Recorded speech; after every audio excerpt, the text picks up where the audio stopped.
What could force 9 experienced hikers to cut their way out of a tent in the middle of a Siberian night, then step into a storm half-dressed, leaving boots, coats, and safety behind? In February 1959, on the eastern slope of a mountain called Kolotsyakhl in the northern Urals, something happened that made shelter feel more dangerous than exposure.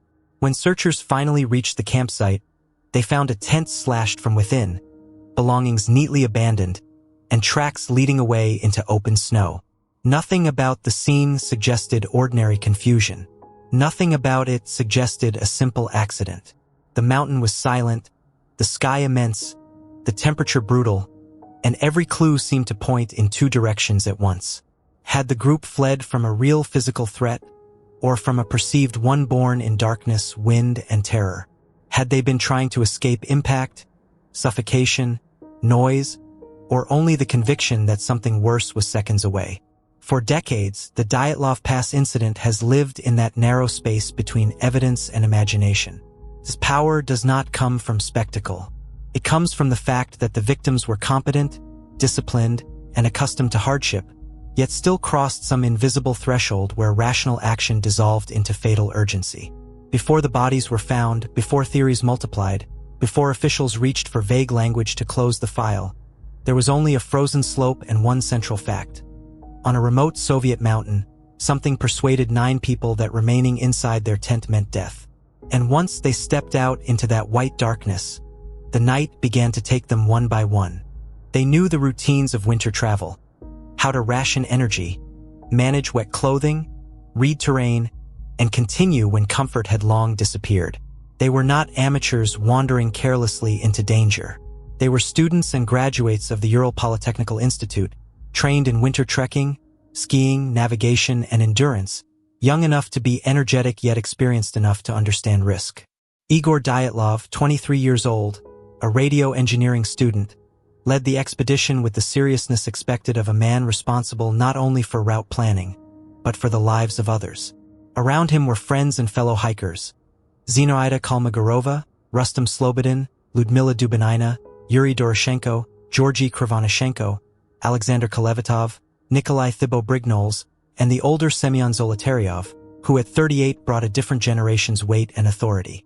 This was the Soviet Union in 1959, where endurance, discipline, and physical challenge were tied to civic idealism as much as personal ambition.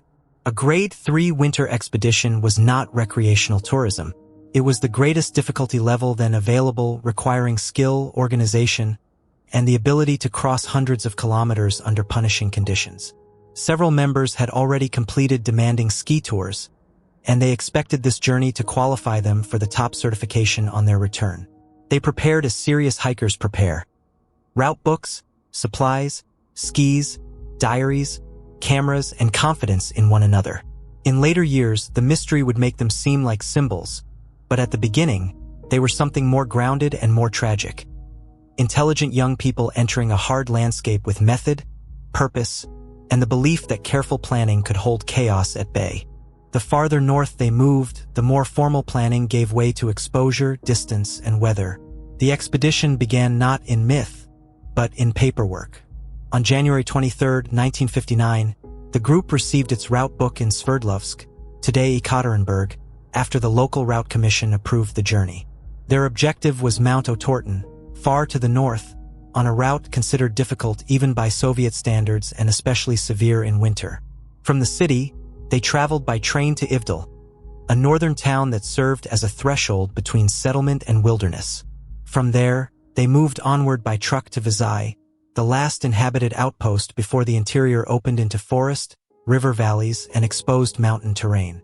Everything about these early stages suggested order: official approval, timetables, logistics, and departure points noted in documents. The diaries and photographs from the journey preserve this atmosphere of routine confidence. Faces look alert, tired, amused. Skis are repaired. Packs are adjusted. Snow trails lengthen behind them. Nothing in those images carries the language of doom that later viewers search for. Yet the geography itself begins quietly to shift the mood. Every kilometer north stripped away another layer of human fallback. The expedition moved toward a region where mistakes could not easily be corrected, where weather could erase tracks, and where the difference between controlled difficulty and lethal exposure might depend on a single decision made in fading light. The route was ambitious, but not reckless. That distinction matters because what happened later did not begin with incompetence. It began with a capable group entering an environment that allowed very little margin for error. Later, he would become the living witness to everyone else's absence. On January 28th, one ordinary decision altered the entire human meaning of the case. Yuri Yudin, weakened by chronic health problems, including joint pain and illness, realized he could not continue. He turned back while the others pressed on. There was no drama in it, no sense that fate had singled him out. He simply became the one member of the group who would live because his body failed him before the mountain had its chance. For the others, the expedition continued in a rhythm that diaries and cameras still record. Movement through deep snow, camp routines, joking photographs, the practical labor of progress. On January 31st, the hikers reached the edge of the highland zone and cached surplus food and equipment in a wooded valley for the return journey. That cache matters because it shows foresight, planning, and confidence in coming back the same way. The following day, they advanced toward the pass leading in the direction of Otorten. By then, the weather appears to have worsened. Snow intensified. Visibility fell. Records suggest the group drifted off their intended line and veered west, climbing onto the slope of Koletsyakal. At some point, they recognized the error. The more sheltered forest lay below them, perhaps little more than a kilometer away, but they did not descend. Whether Dyatlov wanted to preserve altitude, avoid losing progress, or simply judged that a slope camp remained manageable, the result was the same. The final photographs show a group still functioning, still moving, still inside the logic of expedition life. And then the record stops. It was the kind of weather that punishes hesitation and rewards only the least worst decision available at the time. The name Koletsyakal is often translated as Dead Mountain, a detail repeated so often that it risks sounding theatrical, but the mountain did not need folklore to be dangerous. By the time the group established its last camp on the exposed eastern slope on February 1st, the weather had tightened around them. Investigators later reconstructed strong winds, blowing snow, and temperatures that may have fallen toward -40 degrees Celsius. In such conditions, visibility narrows, depth is distorted, and every task becomes slower, colder, and more costly. The group cut a platform into the snow and pitched their large tent on the incline, without the protection of forest cover. From a distance, it may have seemed a disciplined decision. Stop, shelter, endure the night, continue tomorrow. Yet that choice placed them in a vulnerable position. Some later investigators argued that cutting into the slope may have destabilized the snow above them. Others believed the greater danger came from wind exposure and mounting disorientation. What matters is that a highly competent group selected a campsite that, in retrospect, offered no forgiving option once conditions worsened. Inside the tent that evening, there would have been familiar sounds. Fabric snapping under wind, melting snow, careful conversation, perhaps tired calculations about the next day's route. Nothing requires us to imagine panic yet. In fact, the most disturbing possibility is the opposite, that the night began normally enough, and that the event which followed came suddenly, forcing experienced people to abandon the ordinary sequence of mountain survival and enter the storm under conditions they themselves would normally have considered unthinkable. The tragedy did not announce itself immediately. Before departing, Dyatlov had told others that the group would send a telegram once they returned to Vizhai, likely by February 12th, though delays were common and no one treated that date as absolute. Winter expeditions often slipped behind schedule. The weather could detain even strong teams for days. So when no message arrived, concern remained muted at first. That quiet delay is one of the most human parts of the story. Somewhere, families waited, assuming inconvenience rather than catastrophe. Only on February 20th did anxiety harden into action, when relatives pressed the institute to organize a rescue effort. Volunteer search teams of students and teachers went out first, moving into the northern wilderness with incomplete knowledge of where the group had last camped. Soon, the operation expanded. Army personnel, police, aircraft, and helicopters joined the search. By then, nearly 3 weeks had passed since the hikers' final known movements. Snow had shifted. Wind had erased. Any temporary sign left on the slope would have been altered by time. Yet the delay also shaped the mystery in another way. The investigators who arrived did not witness a fresh disaster. They encountered a frozen aftermath, one in which sequence had to be inferred from fragments. A tent, footprints, bodies separated by terrain, injuries whose causes were no longer visible in the landscape that produced them. The silence between February 1st and the launch of the search became part of the case itself, widening the gap between event and explanation, between what happened that night and what anyone could later prove. It was not merely an abandoned shelter. It was a broken line in the story, a moment where ordinary mountain logic seemed to rupture. On February 26th, searchers found the tent on the slope of Koletsyakal, and almost every enduring theory begins there. The shelter was partly collapsed, dusted and buried by snow, but not obliterated. Inside were the group's belongings: boots, outer clothing, supplies, and the ordinary equipment of people who had expected to remain in place. Most chilling of all was the damage to the fabric. Investigators concluded that the tent had been cut open from within, suggesting an exit made under urgency, perhaps because the main entrance was blocked or because there was no time to use it. Outside, leading downhill toward the forest about 1.5 kilometers away, were tracks made by people wearing socks, one shoe, or no shoes at all. The prints did not show the wild scattering of a blind stampede. They suggested movement on foot in sequence, even with a certain grim control. This detail has haunted the case for decades. If the threat was immediate enough to drive them from the tent, why do the tracks not show frantic chaos? If the threat had already passed, why leave it all without boots and coats? Searchers could follow the prints only for part of the distance before the snow swallowed them. Still, the image was unforgettable. 9 people leaving relative shelter voluntarily, or at least in some organized emergency, and descending into darkness toward the tree line. The tent did not look like the center of a violent struggle. It looked like a place abandoned under pressure. And in that distinction lay the beginning of the real enigma, not merely that they died, but that before dying they made a decision so severe that even now it resists simple explanation.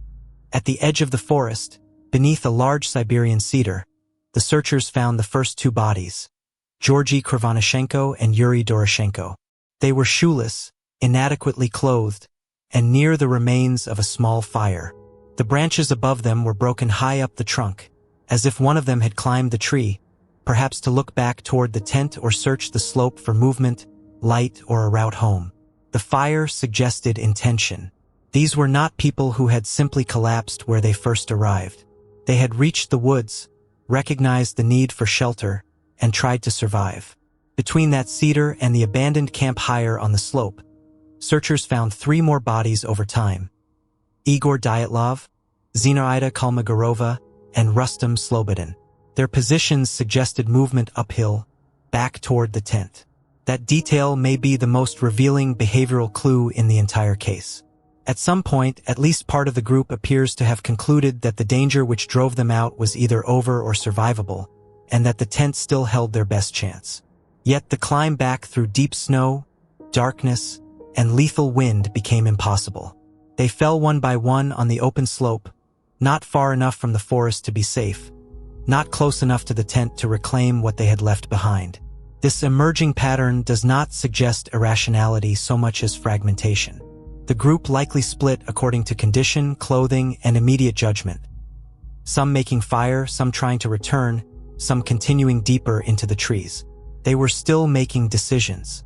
They were still trying. That is what makes the scene so disturbing. Competence did not vanish. It simply ceased to be enough. These were the bodies that turned an outdoor disaster into a lasting forensic puzzle. The last 4 hikers were not found until May 4th, when deeper search efforts located them under meters of snow in a ravine farther into the forest. Their discovery changed the tone of the investigation. Up to that point, hypothermia could explain most of what had been seen. But here the evidence became more complicated. Nikolai Thibeaux-Brignoles had major skull trauma. Ludmila Dubinina and Semyon Zolotaryov suffered severe chest injuries of striking force. Alexander Kolevatov was found nearby. Some of the bodies were better clothed than those at the Cedar, consistent with the grim logic of survival. Garments had been removed from the dead and used by the living. Yet the injuries raised immediate questions. The fractures were severe, but external wounds were limited, leading the forensic examiner to compare the pressure involved to a car crash. There were also the unsettling soft tissue losses for which the case became infamous. Missing eyes in some victims, Dubinina's missing tongue, and damaged facial tissue. Later forensic assessments suggested many of these injuries occurred after death, likely due to water, decomposition, scavenging, and prolonged exposure in the ravine stream. Even so, their appearance burned itself into public memory and pulled the case toward the grotesque. The location of the 4 bodies suggested an additional effort beyond the Cedar fire. Perhaps the construction of a snow shelter, perhaps an attempt to create a more sustainable refuge in the trees. So something failed there too. A collapse into the ravine, burial by snow, or impact with hidden terrain remains plausible. By the time these 4 were found, the mountain was no longer only a scene of freezing. It had become a scene of force. The Soviet inquest opened quickly once the first bodies were recovered, but speed did not produce clarity. The first 5 deaths were attributed to hypothermia. Slobodin had a small skull crack, though investigators did not consider it fatal. When the ravine bodies were examined, the inquiry had to absorb more troubling facts.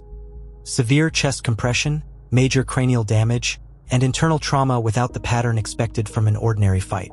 Early suspicion briefly turned toward the local Mansi population, but that theory weakened almost immediately. Only the hikers' own tracks were found near the tent, and there were no signs of hand-to-hand struggle. The Mansi were interrogated, then effectively eliminated from serious consideration. Other details entered the file and stayed there uneasily. Reports stated that the group died 6 to 8 hours after their last meal. Some clothing reportedly showed traces of radiation, though the significance of that finding remains disputed and limited. Relatives later recalled unusual skin coloration, but such descriptions are not uncommon in bodies exposed for long periods to severe cold. In May 1959, the case was formally closed with one of the most famous phrases in modern mystery literature. The hikers had died because of a compelling natural force. The wording was both decisive and evasive. It implied that nature, not another person, had killed them. But it did not explain what kind of force, in what sequence, or why 9 experienced hikers had behaved as they did. The files were sent into secrecy, and the official language did what bureaucratic language often does. It ended the investigation while preserving the mystery almost intact. Mysteries expand when institutions leave space around them. Once the case disappeared into archives, speculation rushed in to occupy the silence.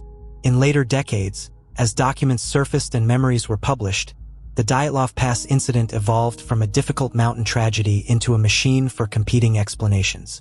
Some witnesses reported orange spheres in the sky around the time of the incident, feeding theories of military testing, parachute mines, rockets, or stranger aerial phenomena. Others focused on the limited radiation found on some clothing and proposed secret weapons or nuclear experiments. A different line of thought argued for katabatic winds, violent descending air capable of making the slope uninhabitable and driving the group toward the tree line. Donnie Icar's infrasound theory suggested that peculiar wind patterns across the mountain may have generated low-frequency sound capable of inducing panic or intense distress. More sensational claims invoked fugitives, spies, local attackers, or creatures from folklore. Books, documentaries, forum archives, and television specials kept each theory circulating, often repeating the same fragments while giving them different emotional weight. Yet the endurance of these theories tells us as much about the Soviet information climate as about the mountain. A vague official conclusion, sealed files, delayed disclosures, and a Cold War culture of secrecy created ideal conditions for suspicion. Even credible objections to avalanche scenarios, questions about slope angle, lack of obvious debris, and the calm footprints, helped keep the case open in the public mind. The mystery survived not because every theory was persuasive, but because no single explanation seemed able to absorb every detail without residue. Each solved one part and strained another. That imbalance kept the story alive, suspended between forensic evidence and narrative hunger, where uncertainty is rarely left alone for long. In 2019, Russian authorities quietly reopened the case, this time limiting the investigation to natural explanations grounded in physics and terrain analysis. The conclusion announced in 2020 pointed toward a slab avalanche, a compact layer of snow that can fracture and slide with sudden force. According to this reconstruction, the hikers had cut into the snowpack to pitch their tent on the exposed slope of Koletsyakhl, unknowingly weakening the layers above them. During the night, under accumulating snowfall and violent winds, part of that slab likely shifted, pressing against the tent and creating the terrifying sound and movement of a developing avalanche. Faced with the possibility of being buried alive, the group made a rapid emergency evacuation, cutting their way out and moving toward the forest where trees might offer protection. What followed was not panic, but a desperate struggle against cold, darkness, and exhaustion. Some built a fire beneath the cedar, others tried to return to the tent, and four moved deeper into the woods where the ravine would later be found. The avalanche model does not answer every detail, but it explains the choices that once seemed impossible. In the end, the Dyatlov Pass mystery may endure not because it was supernatural, but because it shows how even the most experienced people can be undone by one night of unforgiving nature.